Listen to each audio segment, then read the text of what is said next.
તમારું ધોરણ?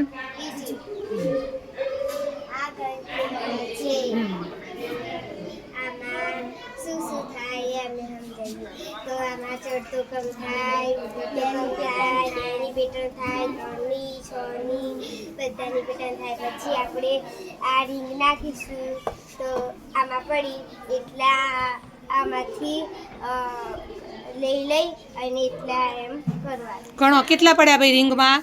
5. હા, તો 5 ગણીને મૂકો. 3 4 5. હા, પછી બીજો શું ઉપયોગ થાય ભાઈ આમાં? સરવાળો થાય, આગળ પાછળની સંખ્યા થાય, પછી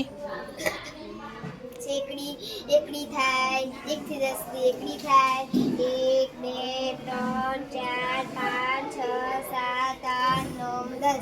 પછી કયો કયો થાય? અને આગળ પાછળની સંખ્યા.